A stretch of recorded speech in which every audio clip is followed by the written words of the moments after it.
क्योंकि आज जिस स्थिति में हम हैं, जिस परिस्थितियों से हम गुजर रहे हैं, जिस परिस्थितियों में हमारा समाज है छत्तीसगढ़ में, आज उसके लिए कोई बोलने वाला नहीं है।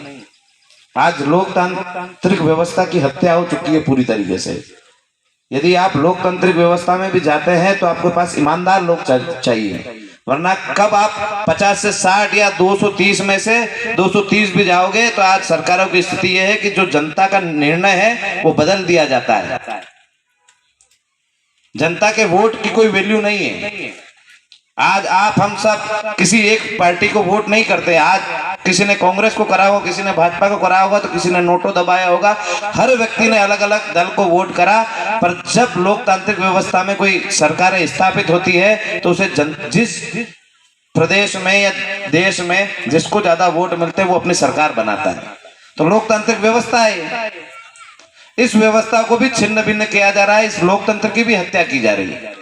तो इसके लिए भी आप और हमको सहज तरीके से सरलता पूर्वक अपने नेताओं से पूछना पड़ेगा कि जब जनता किसी को चुन के भेजती है तो सरकारें खरीद फरोख्त करने में जितना पैसा लगाती है उतना ही गरीबों के उत्थान में लगाए, गरीबों के हित में लगाए। तो किसी पार्टी को, किसी विधायक को खरीदने की जरूरत नहीं पड़ेगी, क्योंकि जनता पार्टी की विचारधारा पे वोट करती है, लोगों के काम पे वोट करती है। ऐसा नहीं है कि भाजपा अच्छा काम कर रही तो सारे भाजपा के ही विधायक जीत रहे, कांग्रेस के और कहीं आपके तो कहीं निर्दलीय विधायक भी जीत रहे, वो उनके काम से जीतते हैं, उनकी योग्यता से जीतते हैं। पर आज लोकतांत्रिक व्यवस्था को पूरा भंग कर दिया गया। जब सरकार किसी और की बन जाती है तो एक पार्टी ऊपर से विधायकों को खरीद लेती, फिर नई सरकार बना लेती है। तो आपके अधिकारों का हनन भी इसी प्रकार हो रहा है, क्योंकि सरकारें जितना पैसा सरकार जनता के लिए खर्च करना चाहिए इतना नेताओं के लिए खर्च कर रही है। आप हम वास्तविक सुविधाओं से वंचित हो रहे हैं। आज गरीब और गरीब होता जा रहा है और अमीर कितने ही नेताओं की फाइलें आरटीआई लगाओ और उसकी जानकारी लो। ये किस नेता के पास पहले कितना पैसा था और इन 5 साल 10 साल में 20 साल में कितना पैसा कमा लिया। जब तुम्हारी तनख्वाह 80,000 है और एक टीचर की भी 80,000 है, तो वो टीचर कभी करोड़पति अरबपति नहीं बना और तुम 80,000 की तनख्वाह में एक विधायक अरबोपति बन गया है। तो करप्शन तो कर रहे हैं, अपन देख भी रहे हैं, पर अपन उसका हिस्सा है इसलिए चुप है। क्योंकि बहुत सारी जगह जब चुनाव होते हैं तो पैसे बढ़ते हैं, लोग लेते भी हैं, दारू बढ़ता है, लेते भी हैं और फिर वोट भी करते हैं।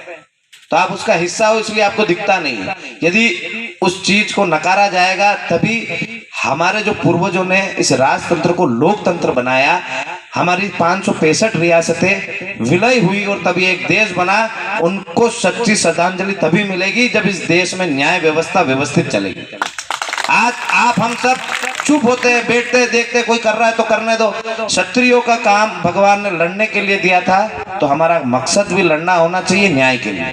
और आप और हम सब यदि न्याय के लिए लड़ेंगे तो निश्चित रूप से जीत हमारे पक्ष में आएगी, क्योंकि भगवान कृष्ण गीता में लिखा है कि जहां जहां न्याय की लड़ाई होगी भगवान कृष्ण हमारे पाले में हमेशा आएंगे। तो हम न्याय की लड़ाई लड़ रहे हैं तो भगवान कृष्ण भी हमारे साथ है, भगवान राम भी हमारे साथ है। तो आप सबको मजबूती से लड़ना है। आप आपकी जवाबदारी व्यवस्थित निभा रहे हैं, पर अब आपकी जवाबदारी और बढ़ जाती है, क्योंकि 8 जनवरी में समय कम है। आपको घर घर ये स्वाभिमान यात्रा झाबुआ में आई है, पेटलाव तहसील में। तो आप अब यहाँ से जन जागरण यात्रा के माध्यम से गांव गांव घर घर अपना संदेश पहुंचाए, क्योंकि बहुत सारे वक्ता है उनसे थोड़ी बहुत गलतियां भी हुई कि ये जन जागरण यात्रा नहीं, ये स्वाभिमान यात्रा है। और स्वाभिमान यात्रा के बाद यहाँ के जो करनी सैनिक है वो जन जागरण यात्रा गांव गांव तक फैलाएंगे कि हमारे मकसद क्या है, हमारे मुद्दे क्या है। बहुत सारी जगह कोई बोल रहा है हम आरक्षण के विरोधी है, हम आरक्षण के विरोधी नहीं है। हमारा मकसद है आर्थिक रूप से कमजोर लोगों को आरक्षण मिले, चाहे वो किसी भी जाति, धर्म या वर्ग का हो। जो लायक हो